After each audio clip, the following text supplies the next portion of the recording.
Hello, everybody. Welcome to the Scarred Thumb Podcast. Good morning, Deborah. Good morning. God damn it. Good old Abukaki. Fucking name. How's it going, guys? How's it going? Good to see you. Today, we're talking about games. Hey, good morning, X-Ray. Good to see you. One thing that I wanted my channel to be is different than the sort of like anti-woke type of stuff where you look at their channels and it's like nonstop, X is woke, the old, Quartering probably the best example where it's like freaking Brie Larson like on every other, or Kathleen Kennedy on like every other thumbnail, where it's like, oh, Star Wars, guys, Star Wars, have you seen latest Star Wars and how feminist it is? I also wanted to like talk about actual games, something before we talk about, how Ghost of Yotai a hit or not? Is it woke or not? I actually want to talk about video games that are fun. And actually I'm going to talk about I'm clipping too much. I actually want to talk about some games that are actually bad as well, not just games that are fun. So we get both. It really has become a big joke. I love this week X came out with the location feature, and so many accounts are like random like South Asian, Indian, just total foreigners, like ultra MAGA champ. Oh, location India. Like, oh, cool. It's or there are also far left accounts too that are from India or some other like Pakistan or some other bullshit. It's like, wow, so much of this culture war stuff seems to be, I don't know, is they one starting it? It's like chicken or the egg. Are they one starting it, or are they just sort of latching on for some internet bucks? I assume the latter. It's just a grift to sort of get your cut out of this divide. But we want to talk about stuff. We want to talk about games, man. Video games. So let's get into it. Take a look at some games. This is actually a demo right here from Radical Fish. And this is actually really funny. Supported by the Federal Ministry of Transport and Digital Infrastructure on the basis of a decision by German Bundestag. I don't know Bundestag is. I thought we had a German in the audience, but I don't know what that is. I assume like when you look at this video game, you're going to notice a ton of diversity in it. I assume that's how you get your support from the Federal Ministry of Transport and Digital Infrastructure. It'll be a great day. Start out with some wings and beer. That sounds good. Sounds like a good, and some wings, beer, Scartham Podcast. Bundestag is a German Congress. Oh, thank you. Game analytics, blah, blah, blah. Just want to show like the beginning here. The pixel art is really good on this.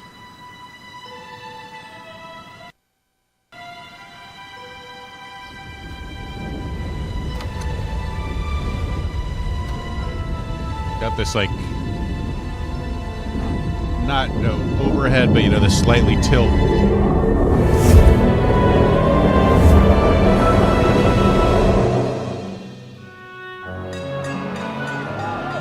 Some demon arriving.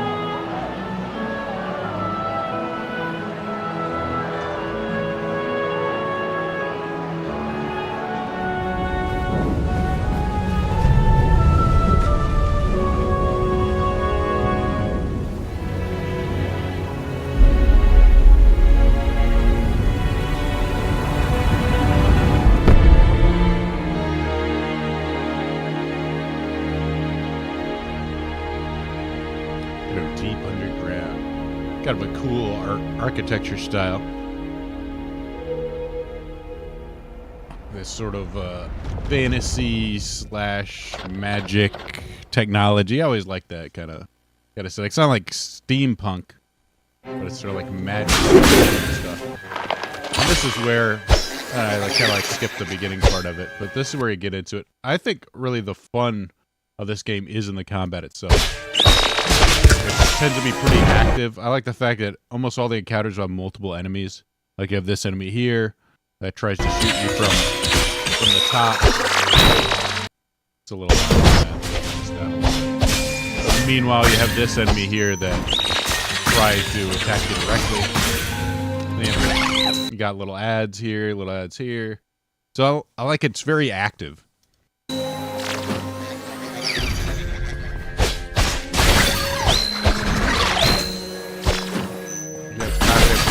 You have to attack while constantly worrying about dodging. I will say the sound design and the visual design I think are really good. And the fact that when you have a lot of stuff on screen, it's making sure that the sound design lets you know exactly when the enemies are going to attack. It's telegraphed, and if it was just like one enemy, it'd be kind of boring. But the fact that it's always like when you see, like you'll see here with this on the right-hand side, with this like laser about to shoot. The second this circle reaches the end is when it fires. So you have a very like strong visual indicator of when that's going to happen. You also have melee and range weapons. They do have an RPG system, which is okay. I mean, I guess you know why people like it, having the unlockables. I like the enemy design too. I mean, the pixel art is really good.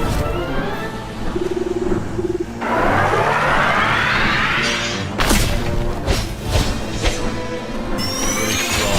We got really strong visual indicators. When it's a single enemy, it tries to make it a little boring.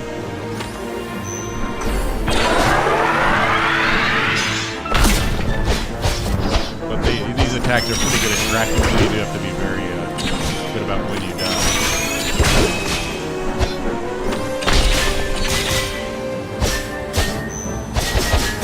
They also have like a different attacks based on like what time you use it, so you have to delay the second, the third hit.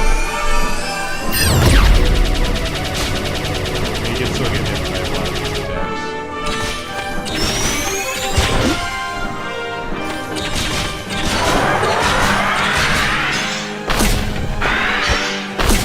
And you know, I like the fact that it varies. It's not the same thing. As it gets weaker, it does some different variations of the attack. Kind of keeps you on your toes.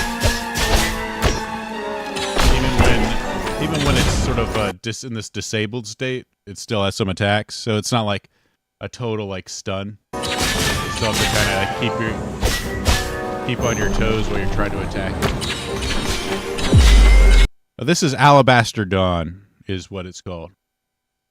It's right now. It's not available for purchase, but you can play the demo.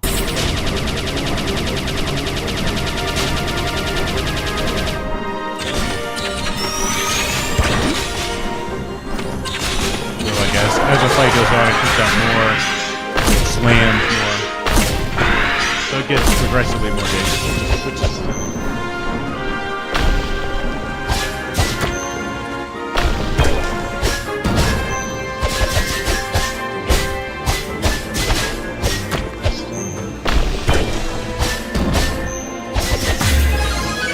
got it. That's a pretty cool first boss fight. I mean, it made me very active. Which I like. I think it's a real strong suit here.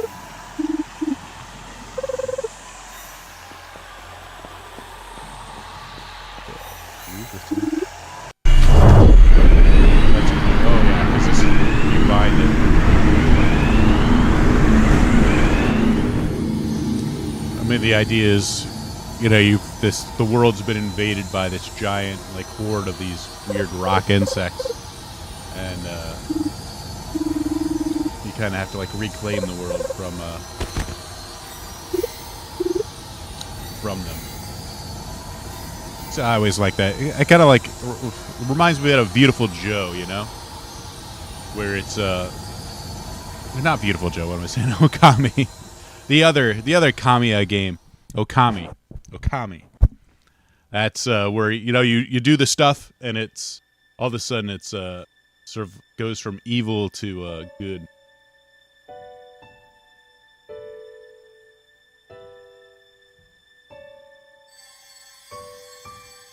I saw some people complaining about, like, how easy 2D pixel art is compared to, like, some of the 3D stuff. And I mean, there is definitely a lot of, like, 2D pixel art slop.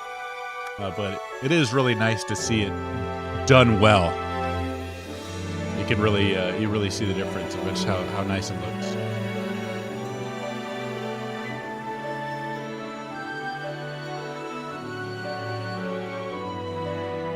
The world sort of transforms back into a beautiful world. Even the tree rises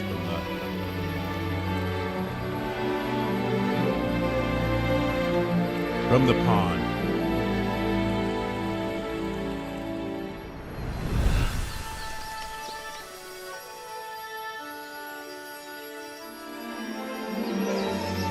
And then you have the title screen. So this was like the tutorial sequence of the game.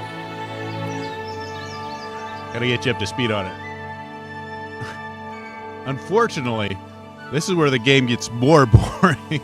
I really liked the beginning, since it's like all combat, and then you free the world, it becomes less dangerous, and then it becomes a lot of like walking around and exploring and talking to people. I'm like, oh damn it, can we go back to like all the combat we had before? Because I really like the combat in the game. I don't like I'm not as crazy about seeing these people. Notice, I love it, like all the versions. Oh, you got some weird like brown girl, and then random ginger haired kid. They're all races are accounted for.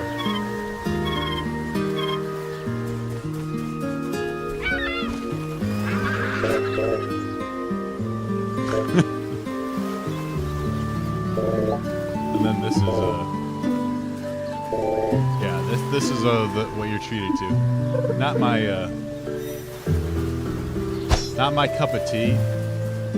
So like you have to kind of go around and run and explore your island and da da da da. Just bores me to death. I guess, if you're playing it the whole thing, you'll probably get into it, but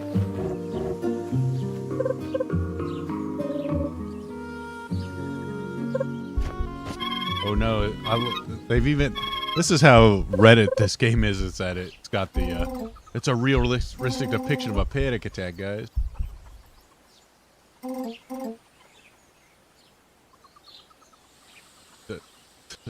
The ridiculous multiculturalism is insane. But otherwise, it seems like a pretty fun game. Let me skip ahead. This is where you kind of get into you're joined by a white girl.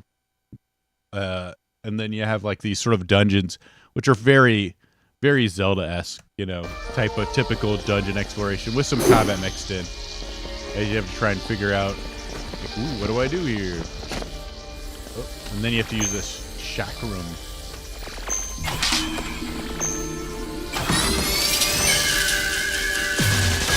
And then that breaks that.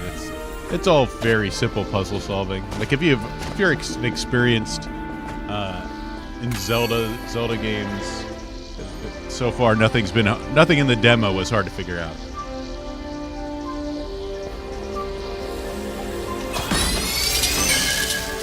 It's like, oh, I can't do that there. Then she's got to enter this, and then moving blocks. Just what as I'm using all my brain cells to figure out what to do here. Yeah. You push the block to that, and then that carries to that. I'm also trying to get used to the controls as well. Pushing blocks. Is there anything more classic dungeon exploration than this? At least they do make it very quick, which I like. like the speed of it. There. And then I thought you had to do that there, but sometimes you can just throw it. And then you bring pots. I mean, gosh, it's so Zelda.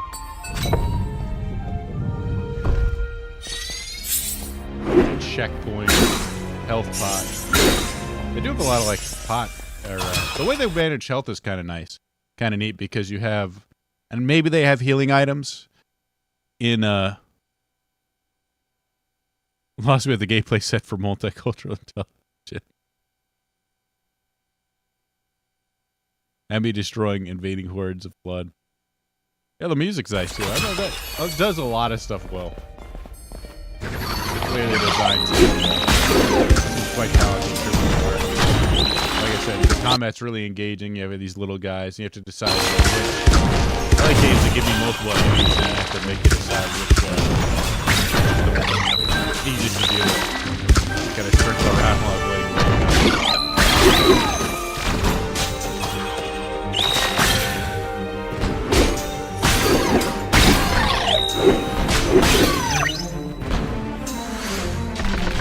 Can interrupt enemies.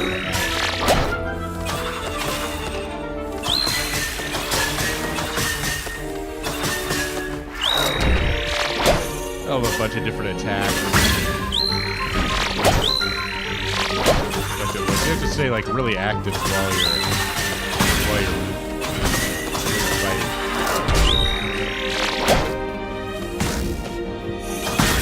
Or you'll eat stuff. Just eat a bunch of moves to the face. But with the health thing, you only have like five like health recharges that you can use actually during combat. I also really like this boss design because you have like stuff that shoots you, but also this is where like the sound design is really important because you're trying to like pay attention to the main part of the boss, but you have this thing above it that you need to reflect. And the fact that you can like sort of hear when it's going to shoot, when you hear that like sort of sound effect, that's when you need to reflect it. You don't necessarily need to see it. You know, be actively looking at it to know it's about to shoot.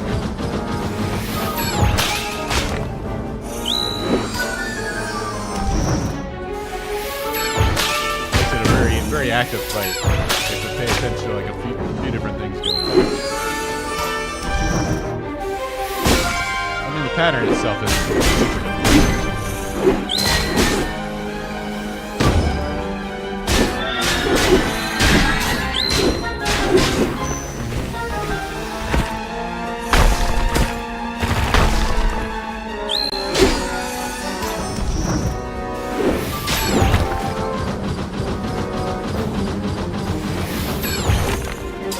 So if you get too busy dodging, you're too focused on dodging, when they get sort of extra stagger, that extra armor break.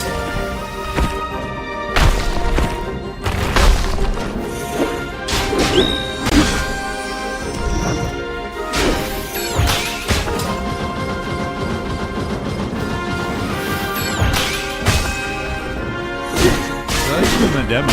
This is a pretty tough fight. It's hard to say, like, if I was like playing through it normally, if I'd be like over leveled at this point. Unfortunately, a lot of like RPGs, if you just try and like explore everything, you end up really strong. Hopefully, it's not the case. That's a pretty I feel like you have to like concentrate on that while avoiding the stuff on the ground. Yeah, I missed the dodge on that.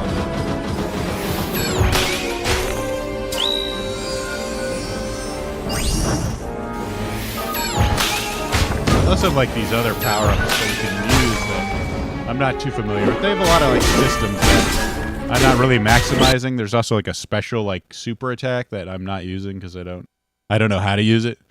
You know the button combination. That would be like one of the criticisms. Like, there's a lot of buttons. Like, you have to do different combinations. Or like, I don't mind like different like strings where you change the timing, but since it's all just like one button. But it's like, oh, you got to use the shoulder buttons at this time along with this button to access, this attack. Great.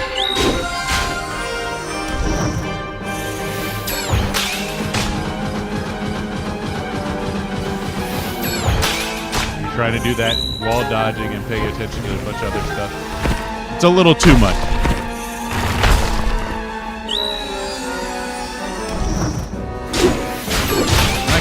I could definitely be a lot more aggressive. I'm just trying to sort of stay alive. I got it.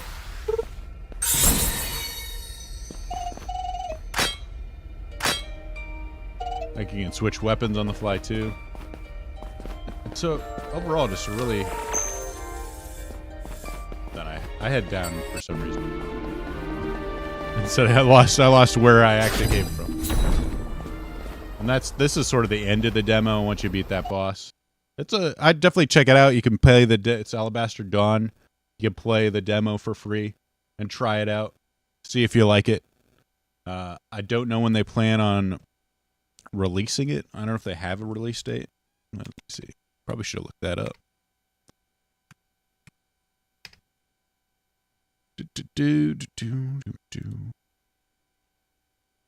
To be announced, it's a release date. So the demo's out.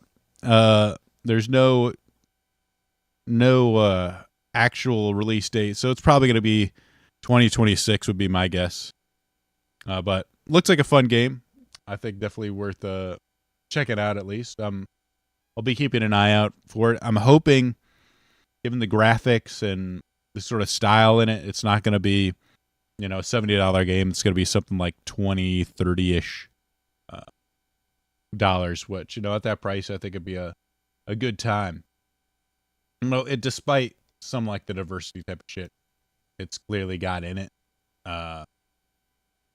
In terms of like just random, like every color under the sun represented. I think the combat system's enough for me to get past that. I mean, I don't particularly care as long as it's not like some weird like I didn't notice anything that's like political at all. Just the clear inclusion of like a million different skin tones was the only sort of thing. So it's like, Saturday morning cartoon type of thing. Diversity. But Alabaster Dawn, I think the fights themselves are really fun. And I'm excited to see what they come up with. So the different like concepts of like what they have in terms of entity design is very interesting. I'm looking forward to see what else they got. Now, that was a game I liked. This is a demo I tried. This is called Ballad of Bellum or Bedlam. I can't remember. It's a game I'd like to forget, to be honest. This is, you look at it. It's probably going to come out to Switch as well, I would imagine, but I'll have to see that. I don't know for sure whether it's planning on coming out for that. It's probably, I would imagine, platforms. So right now it just says, actually maybe it is only right now platforms, Linux and Microsoft Windows. So it might just be a PC only one, unfortunately. Well, though a lot of these games start out like that, and if it does well, they'll release it on Switch. So it's not necessarily all is lost if you're a PC or console gamer.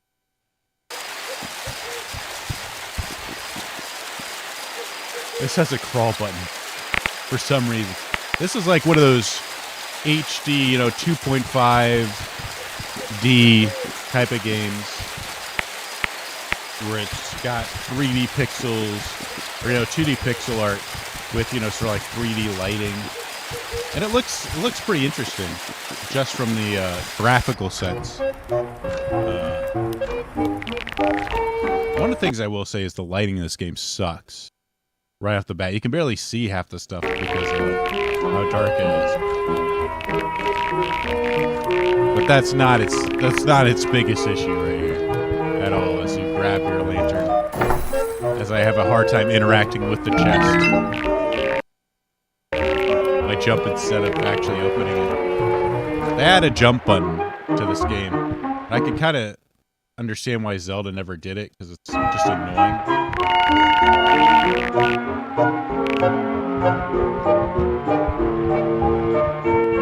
I didn't notice the sound design's also pretty bad.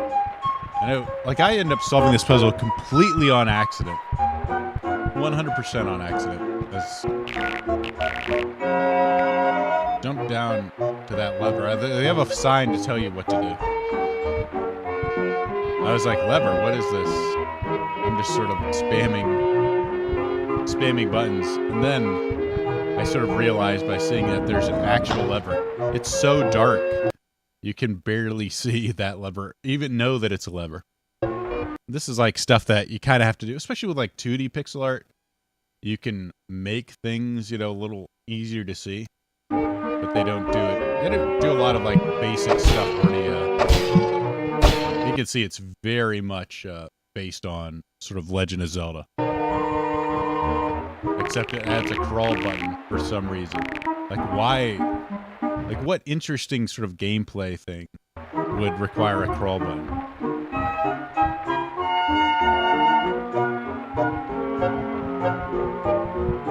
They never actually show off why. Why do you do that? Just the animations. You move so slow in this game.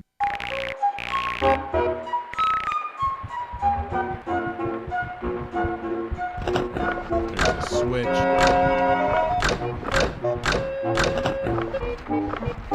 Very difficult puzzle. Let me move on here. You got us something. A sword. What? I mean, the graphics look good at first, but like the more you go into animations, like the worse it kind of gets. And this part, he moves so slow compared to like how big the map is. So I'm just trying to figure out where the hell to go. Because they put this field with just nothing but weeds in it. Like no like path, no kind of indicator. And when you're in a 3D game, you could at least like look around. When you're in a 2D game, like all you can see is what's on your screen. So as far as like what direction to go, if there's nothing sort of guiding you, it can be very bizarre. This is why like Zelda puts in like little like paths and like walkways to kind of give you like a gentle indicator of like, hey, this is where you should go next. Like when you just do an open field, where do you even go? You're just like, I guess I'll move around somewhere. At this point, I was losing my patience with it very quickly.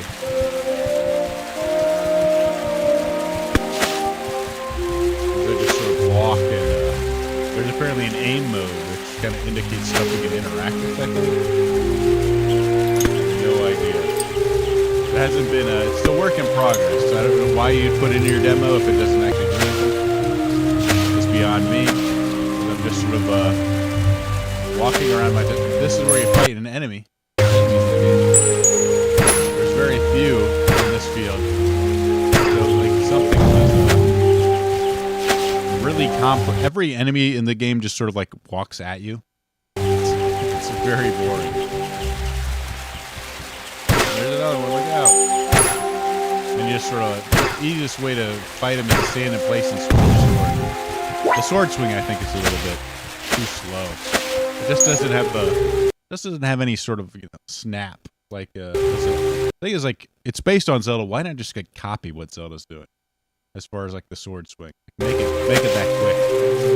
And here it is. Like I'm like, oh, how do I get in here? I can't fit for some reason. Like then I remember, oh, I have a crawl button. Very cool. I'm glad the crawl button's being implemented in this game. Very sort of complicated.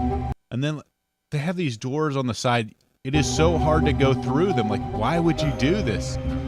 I thought I had to crawl at first, but no, it's just you have to go with this really weird angle. Like so much of this stuff is very, very bad. This game needs a lot of work. This guy just gets stuck. stuck on the side. It's rough. I don't know why you put out a demo this early. And then you see like this crazy puzzle solving action where I hit the switch and then you have to climb up and then jump. This is why I had a jump button in there. There's so many ledges you can't jump up that would like save you time and exploration. But they do have the jump for this inane puzzle. Like, whoa. I get some platforming here and I have to wait 10 seconds for this to go back at an incredibly slow pace. And I get this treasure. My spruce jacket. I can equip. Get extra armor. So there's an armor system in it. Too. I like that I was able to make that jump. That's pretty pro, if you ask me. The chest graphic looks awesome. It just looks so flat compared to like the 3D environment. You get a boomerang. That's Zeref. Look at Zelda, but bad. And the last thing I want to show is just the piece de resistance is this boss fight, Mothron. Like, the game is so dark you can't even see the boss. Like, make the boss light up. Something. Like, this is your boss, scary boss, and like, he's right now, it's laying larvae. It doesn't have an animation for it, just sort of stands there. And then you kill it, and then it flies at you. The funny thing is, like, when this thing hits you, it does half a heart. The enemies in the field do a full heart, which kind of doesn't make sense, but I guess the guy thought that, you know, this thing moves a lot faster, so making it just one heart would be unfair. Sort of like, wow, this thing's like almost as fast as I am. Luckily, I was able to hit him. And then I figured out the key is just standing still and swinging my sword. Like, whoa, look at this intense action. It flies around the thing, swoops at you. Oh, this is real enemy design here. Oh, got him. Boss defeated. This one I'm like, oh god, this game sucks. There's no other way to say it. And when I looked at reviews, it got tons of positive reviews. I mean, I'd like to think that these are just bots, but I think people really just are satisfied with, as long as it looks kind of good, they'll just say nice things about it. Like, this game sucks.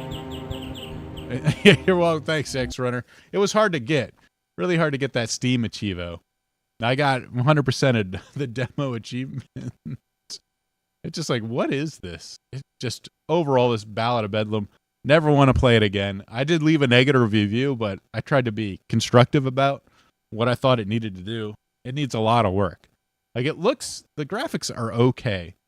But in terms of, like, the design of the world, like, you gotta add, like, something in there to let people know where to go.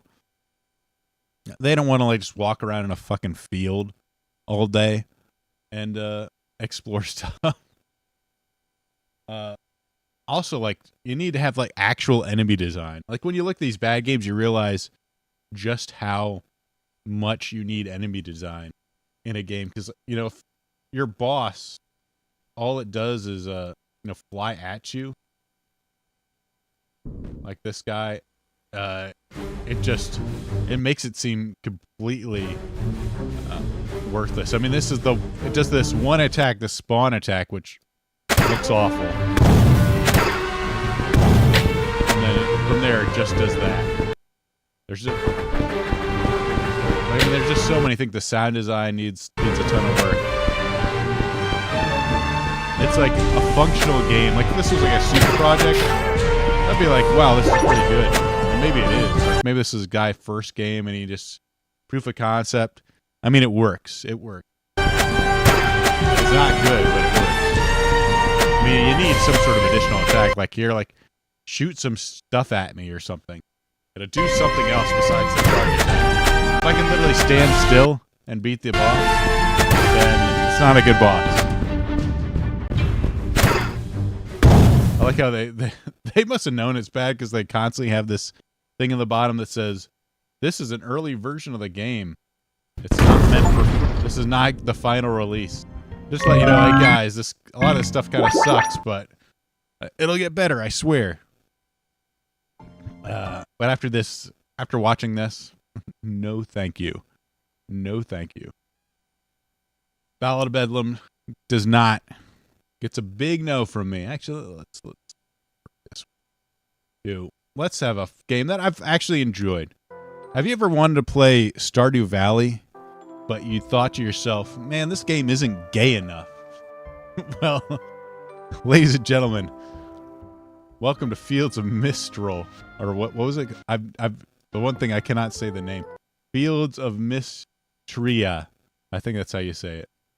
Which is, for all purposes, I've been playing, I've been enjoying it. You know, sometimes I just get, I don't know if you're like me, but I just get in the mood to sort of play a game. One of those sort of like farmy sim games, you know, not super intense, just very, you know, dopamine.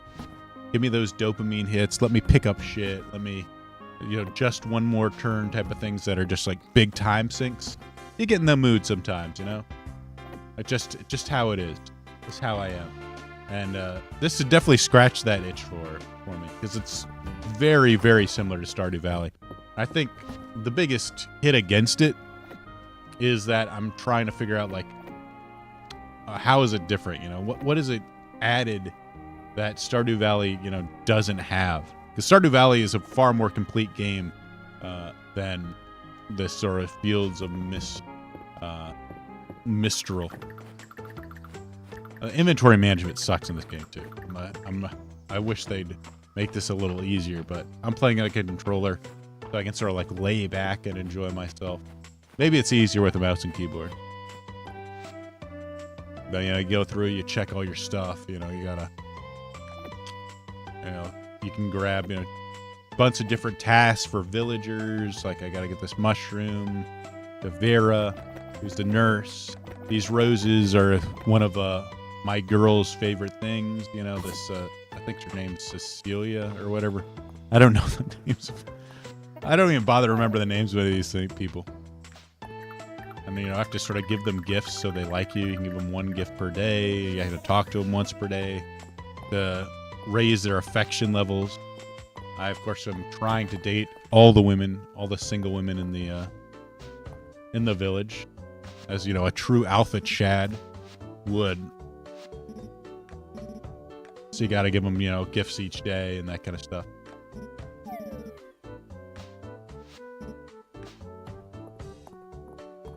They do have, like, you know, all the different NPCs have different personalities. They're all, like, kind of endearing, so they do a good job of that. There's a lot of diversity in this game as well. You know, there's black people everywhere.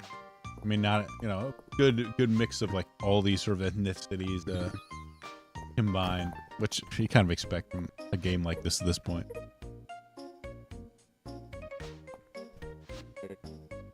You can talk to people. So much of this stuff is like just doing like these daily like chores that it just totally consumes all your time. There's just a million little distractions, but this is what you kind of expect when you're playing a game like this.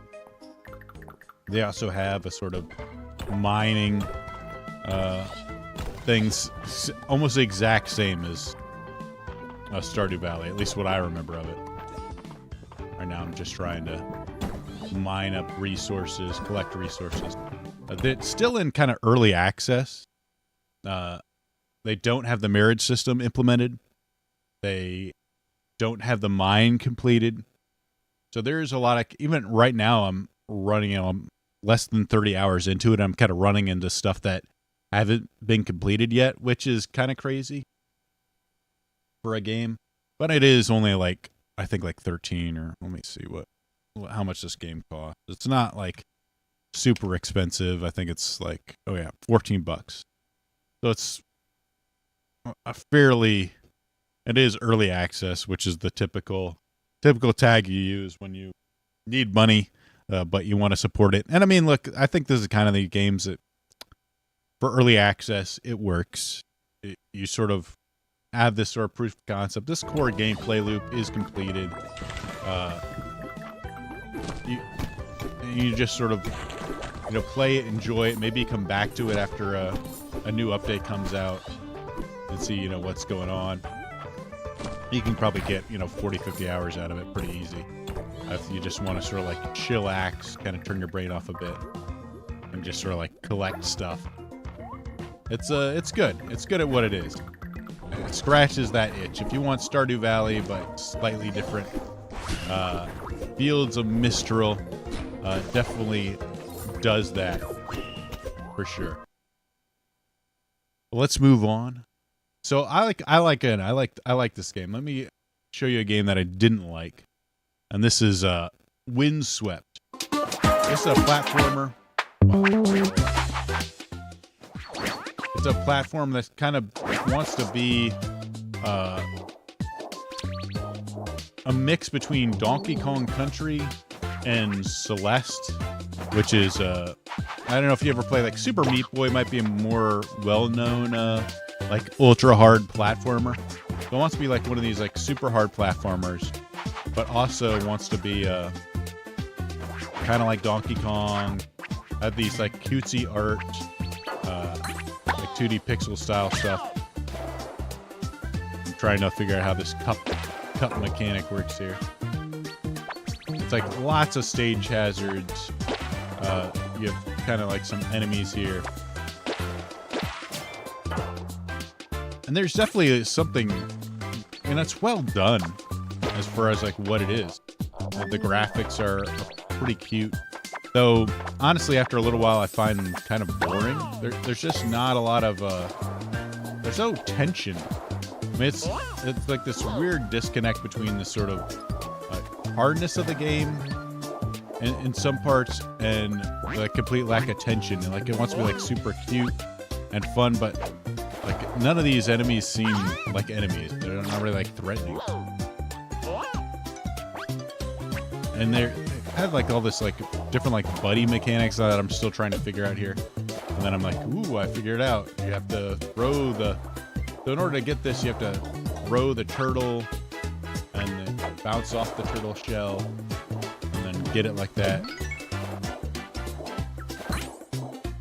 It seemed like every platform further goes away from the idea of like just jumping on stuff and running and jumping. There's got to be like different like little things you got to do like this. You got to like switch. That's one of the things I found out. You have to like switch and then you throw it for a different guy. Has different properties and like their tag team abilities. So you're constantly like moving through. It's never like I just run and I jump and get into like a sort of pattern like that. It's always like, oh, I got to switch to this guy to do this. And then this guy's got a shield, so you can't hit him head on. You gotta kind of jump in between those. I didn't get it right. Nothing seems like that intense in this game. And I can't get that switch, so I gotta figure out. I gotta go back. They do like their backtracking in this game.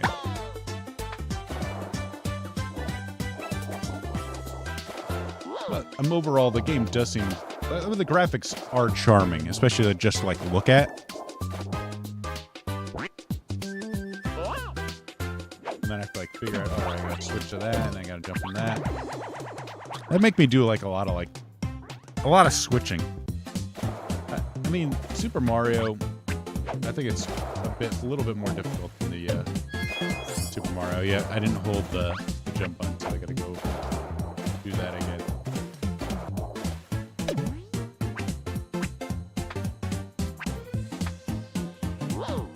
Figure out how to get up there, so you gotta switch to that, and then do the throw.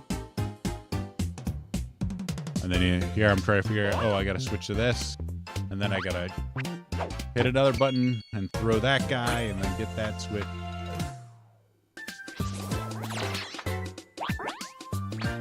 So, I mean, and then you have a bunch of like collectibles that sort of flood the map. You got a comet, which I don't know what does. You have a piece of moon, which I think unlocks some stuff. So that's very DK-ish. But I find the fact that you don't have lives in the game, like, you know, like your bananas and like Kong and all that stuff, a lot of that was just like ways to give you different lives, which, you know, had a use in when you had lives. This game does not have lives. It's kind of thrown out the window. And yeah, you can't swim on that, even though it's water. It looks kind of weird.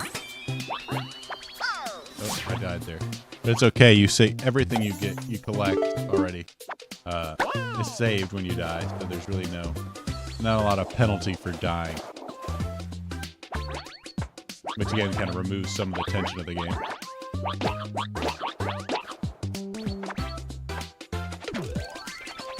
But the game is also like this initial part is pretty simple. It's pretty standard. You can, if you're not trying to get any of the collectibles, you can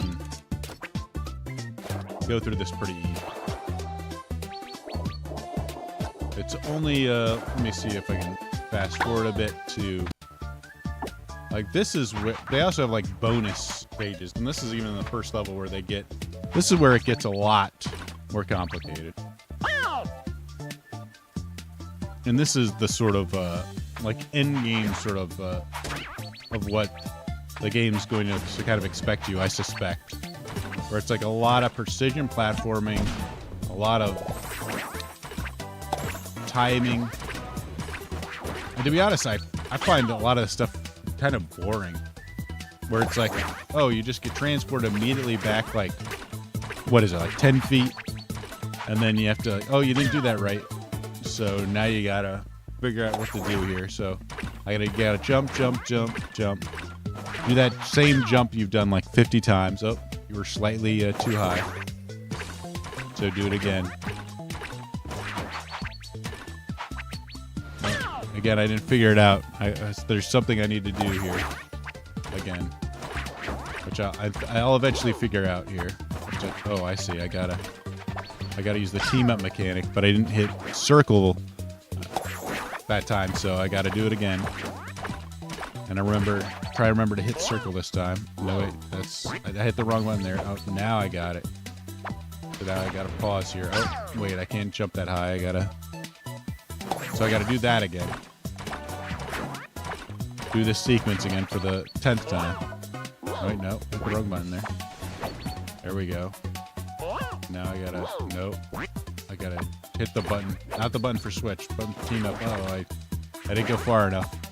So now I gotta just die. I'm trying to like save the run. I should have just died immediately and saved myself some time.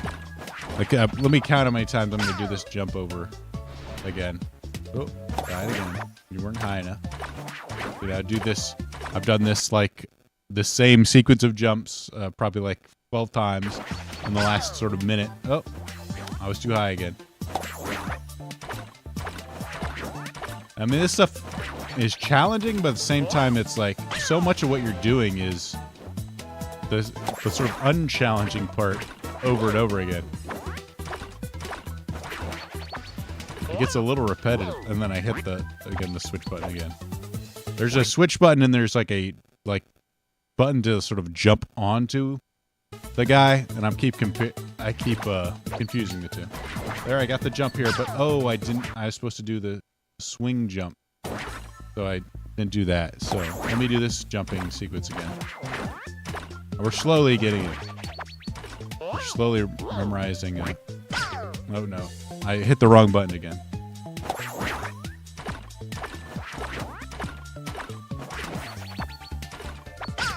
Nope, hit the wrong button again.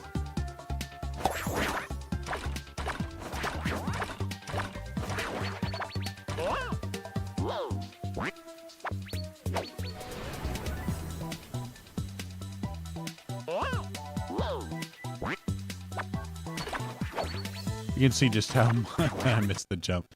You can see how much I'm like struggling with the controls of the game, as I have to remember which button is like team up and which button is switch. It's become quite frustrating. I keep wishing I could just make that jump instead of doing the team up button.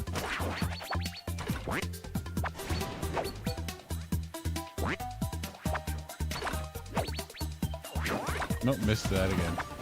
Cool. Time to do that button sequence, that jump sequence again. And I guess some people would like doing this after a while, but They like, you know, they like enjoy the repetition or the challenge. But me, I was, and then I forgot. Oh, I gotta do the spin jump. You know, you don't get there so often. You kind of forget what exactly the next step was. I got a spin jump here.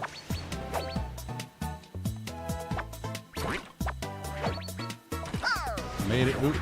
I hit the guy instead. That's my bad.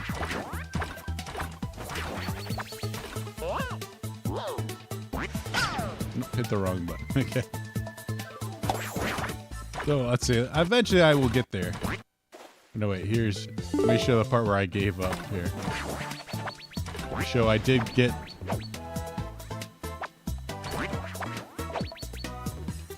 No, missed that one. I think this is the time to actually like kind of like succeed.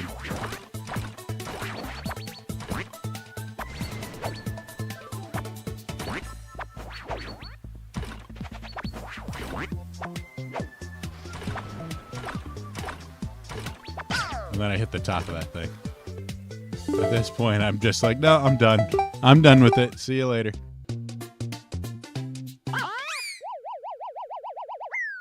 I'm like, we got this intense boss. So I went from that to this intense boss fight. I think this person's like a villain-ish? No.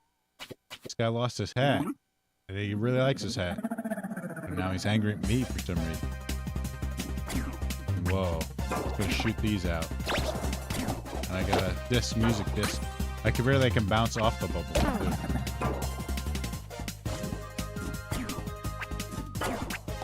Another bastard.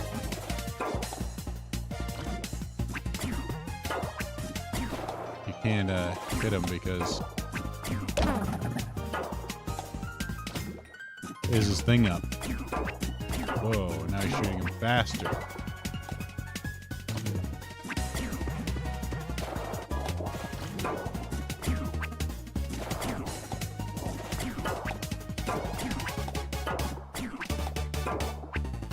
And boom. And that's it. That's the entire boss fight. Oh, now he's happy. His hat's back. It's such whiplash from like, oh, here's super RPGs platforming. Here's the stupidest easy boss in the entire world.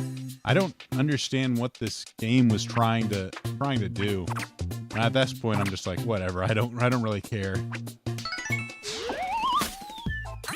You have to do like a cute little dance when you hit the thing up. Cool. That's Windswept. I mean, I just found a lot of the platforming boring, to be honest.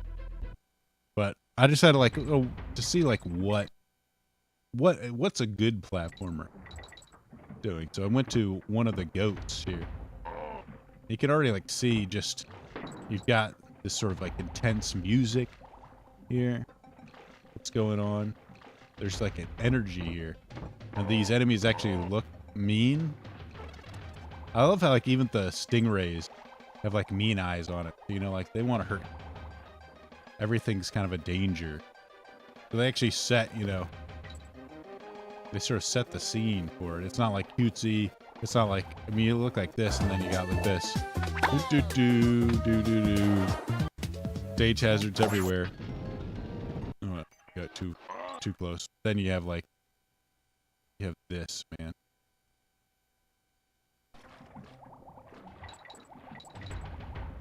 And a lot of it isn't. It's funny, when you look at Donkey Kong Country, especially like Returns, a lot of it isn't platforming. It's not a lot of like running and jumping. There's a ton of like swimming and just sort of like going on a rope, and just a lot of it's very like timing based, like making the jump at the right time, not like making a super precise jump.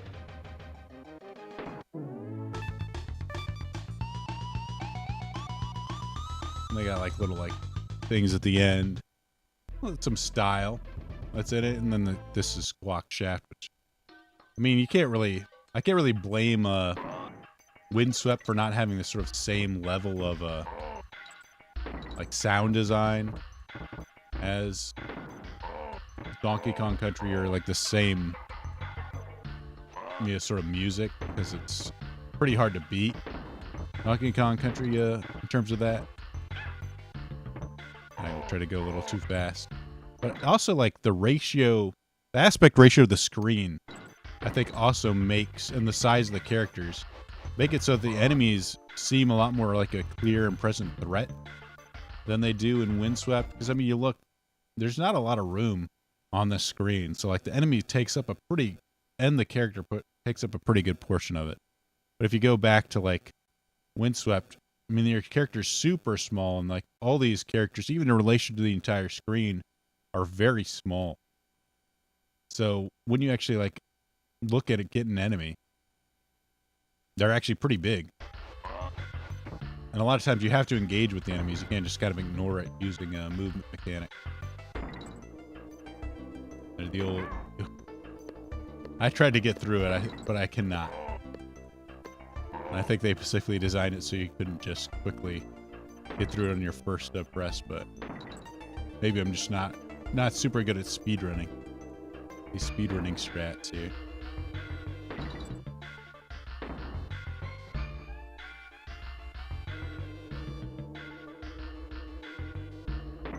I love the background music, the background, like all this stuff is just so good.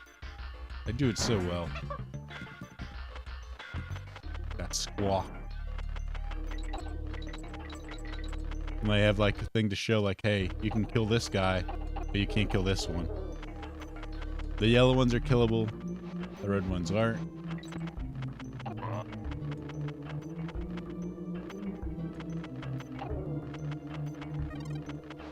And like these collectibles actually have a purpose because you have lives in the game.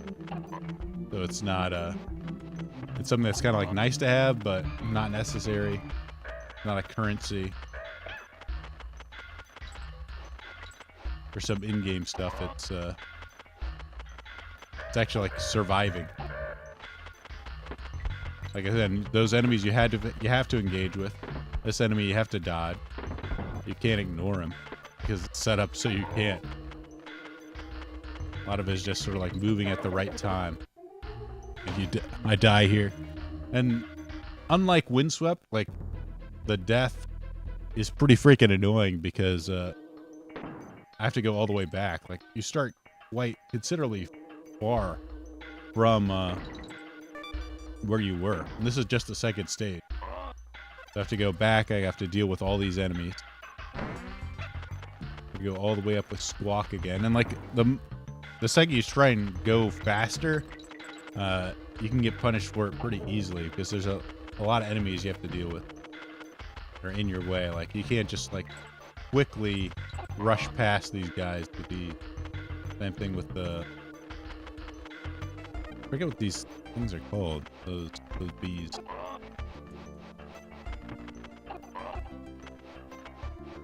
These hook guys, you gotta try and get past them. You have these stupid birds with the bandanas. Again, like all these things look like enemies. That's the other thing I don't like is the enemy design in Windswept, where it's like nothing like looks menacing. Like these frogs don't look menacing. They're just frogs. I mean, this guy has glasses at least. That's kind of menacing, I guess. So like gangsters, but like the koi doesn't look menacing. The bees, I guess, they look kind of sad more than anything. They have like armor on it. They kind of like have points. But the dragonflies don't look menacing. I mean, none of the stuff looks scary. I mean, even this like thing, like it's kind of like a tempest. I guess that looks kind of intense. This is like, is this intense as it gets? Meanwhile, you look at a thing like, and like compare this to that octopus. I mean, this thing looks scary. Like some demon sword with like flaming hand coming out of lava, throwing fireballs at it. Gotta hit it with the. I love the anime. The way they did this, these graphics are just so good. I love the way it looked. Almost like sort of like reminds me of claymation.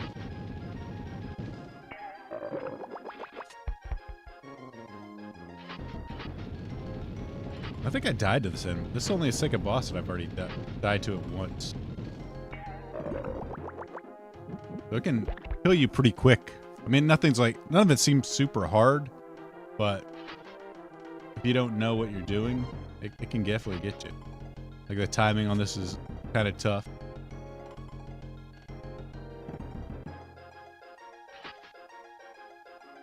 Tries to stab you. You gotta find where the cannonballs are. Running at you like trying to slice you. It's fun. It's so well designed. Like the complete opposite of that other fight where it's like, ooh, it's an octopus, and it's totally easy. It's like a joke easy. At this point I'm like, what is this even trying to be? Like if it wants, all it has is platforming. Windswept like puts its entire game into platforming, and honestly, a lot of it just isn't that fun. With Donkey Kong, you've got like some level of challenge on some level of challenge with the cleaver type of guy. You have to like you're avoiding fireballs, you're avoiding the enemies. The boss is kind of a bit of a challenge. You're flying on a bird, and this is only the second level. You know, it's not like they've had a bunch of platforming levels, so you got to avoid guys with cannonballs at the right time and fly up and avoid bees. A lot of it, really, I'm really surprised so much of Donkey Kong Country isn't platforming, because you kind of remember the jumps is what I remember out of kind of Donkey Kong Country the most. When you think about it, it's like, oh, you know, running, sort of jumping, but a lot of it's, you know, swimming, doing a lot of like weird kind of stuff that's pretty tough. A good challenge. That's, you know, it's not like super hard or super precise, but you have to have good timing to succeed with it. It still like maintains like a good, and I think the smallness of the screen does that when stuff appears, they're a clear threat that you have to deal with pretty quickly, so it remains intent. And I think that's, you know, the aspect ratio is something that makes a lot of like 2D games not work the same way now that wide screens are a thing. It's just so much better. So Windswept, man, is, to me, you can play the demo if you want. Demo's out. See if you like it. But personally, like, they're charging $18. I just, for what it was and what I like played in the first hour, it just wasn't fun. Just did not enjoy it. I actually returned it. It's probably the first game I've ever returned. I just couldn't justify, after like the first world, paying $18 for it. You know, I probably could have pushed through and beat the game, but why would I want to do that? Like, I value my time too much to like, and there just wasn't enough. There wasn't enough intensity, just not enough flavor to get me to push through and like really try and master it. I've saved one of the best for last. This is a game that just came out, and let me just play this for you. This beginning sequence. Take a drink.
Got Cyberpunk Dystopia.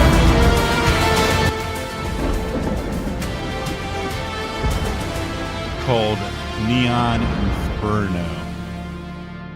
Really, kind of a really cool, starts off with a quote from Dante's Inferno too. "To me, the path to the city of desolation through me is The way to eternal pain through me is the road. The people forsaken abandon all hope. Ye who enter here.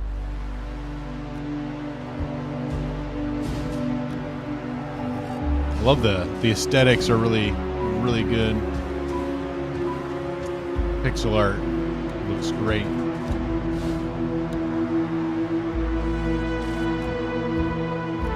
A little like profiles here, just kind of like looking at it, enjoying it. Yeah, it's like, and the default difficulty in this is hard, which I think is pretty cool. It starts you on hard, so it doesn't start you on medium. It's like, hey, try it on hard first, which I think is pretty cool. And they got like different things to like tap and collect bullets. But when you actually go into the game itself, it's got like a bike sequence here. It is pretty tough. You have to like juggle between the background will have stuff, and this will, again, a game that sort of kind of tests, gives you a bunch of different things to sort of focus on, because you got stuff in the back, you got stuff in the foreground. You have to kind of decide, what do I need to deal with first, what do I need to dodge, what do I need to like kind of like take out before it becomes a threat. With like this stuff you use for cover.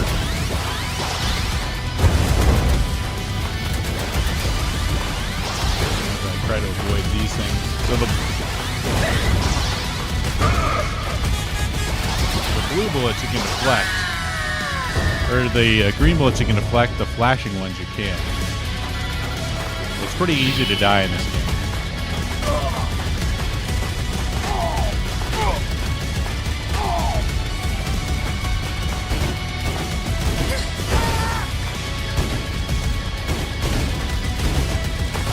Still trying to figure out how to take stuff out and to figure out the controls, but it looks great. It's pretty intense action.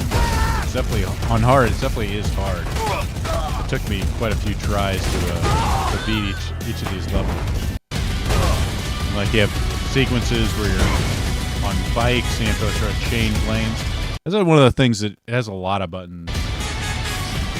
You gotta like kind of press and get used to, which is a little annoying.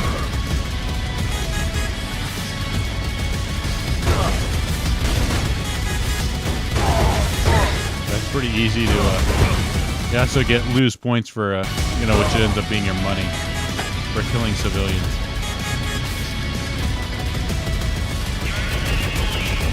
You have to like the slower you are to take out stuff, to kill stuff, definitely the harder it becomes. It's kind of like hard to avoid so many bullets. You really got to kill a lot of these enemies fast to not have to make really precise jumps.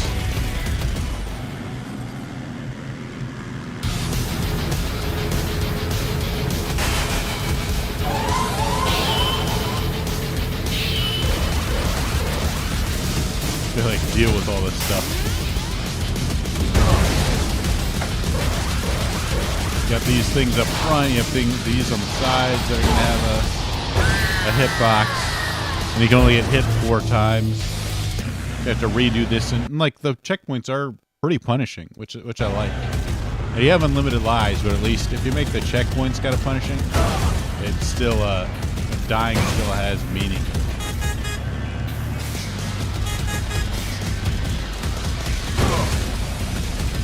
You have to like do these sequences well to make sure you get to the boss with enough life to spare.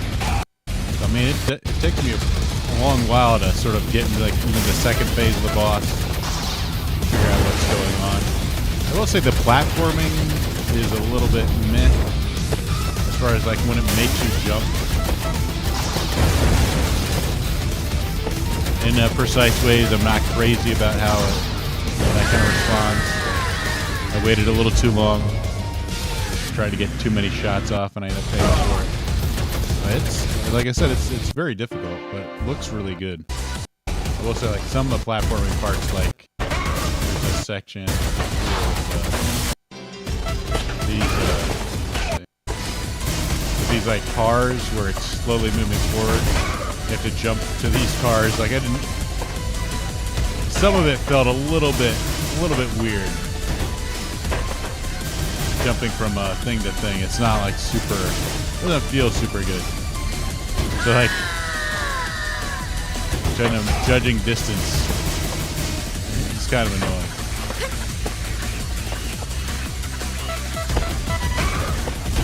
You have to like take these guys out before they shoot you. It's good. Overall, like just playing an hour of it, I found Neon Inferno to be a lot of fun. It's like a really fun game that's enjoyable to play. Definitely look forward to playing it some more. Made a really good first impression on me. The aesthetics are great. The gameplay is really fun. You got a lot of really sort of challenges you and make you focus on a lot of like different areas, which I like in games nowadays. As long as you make it intense enough, you know, like replaying, doing the same thing over and over again. Kind of unlike Windswept, the gameplay is nice and intense, and you know, it's not like super like precise. There's a lot of like leeway, but there's so much you have to do like good enough to kind of get to the end of the level with enough health to have like some sort of leeway. And the bosses, that it makes repeating it. Say again, like that jumping, like that's a really weird sort of platforming sequence. But when you make it interesting enough to sort of go through it again, you have to like make sure you take these guys out quick enough that you have enough stuff there that it keeps it interesting. You have to do like a lot of different things well, good enough that the sequence just doesn't end up being the same every time you do it.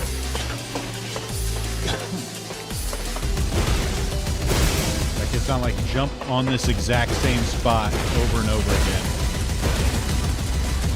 And there's like no leeway. Oh, you jumped a little bit too high this time. Oh, you redo it. This is like the right answer could be a lot of different things. And that's doing it, finding the optimal path is what's more important than finding the exact right path.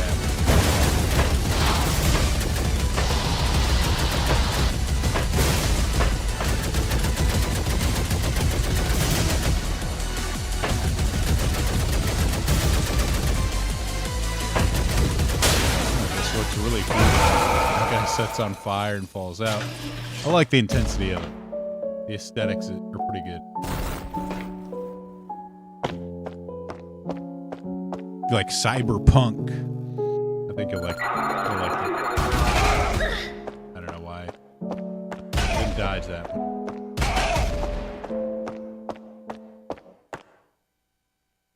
Sort of go into this opera sequence.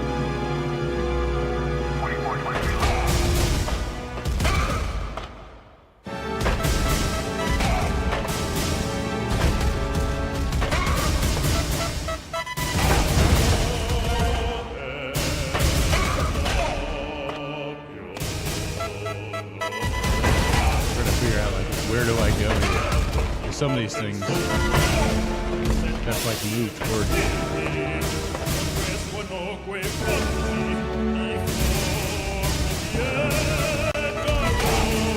That thing. And I figure like, where is what am I doing?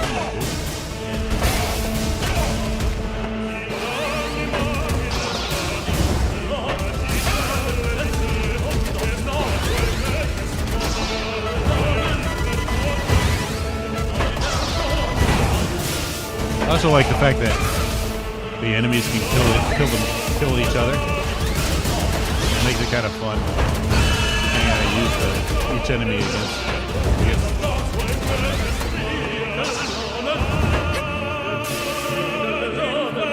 It's nice.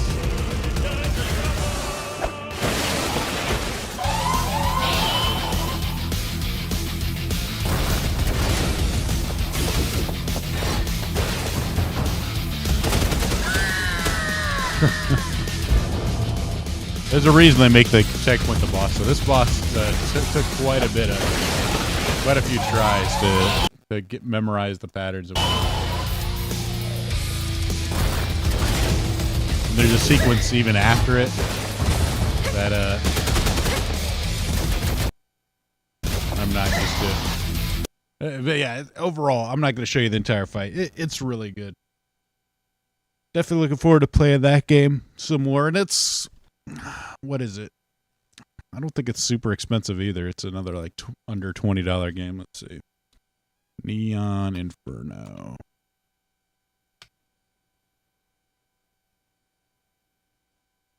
Right now it's on sale because it's, the release. So it's normally $20. It's on introductory offer, 20% off for $16. So a very cool game. I think it's going to be worth it if you like this kind of a intense 2D like shoot 'em up type of thing. Or maybe it's a running gun would be a more apt description. But anyway, guys, that's going to be it for it. I hope you enjoyed going over some pretty cool games, talking about video games all stream. But that's going to be it for it. I hope you see you next week. And probably get back to the usual kind of news and whatnot. But there's a lot of fun stuff to play out there. A lot of stuff like Alabaster Dawn I'm looking forward to. That's not out yet. And playing DK again was I realized, man, just how good that game was. I might have to play through it again just for fun. It's such a good game. Some of these old games are just so good. You just forget. You forget how good they are. That's it for it, guys. See you later, and we'll catch you next time. Bye now.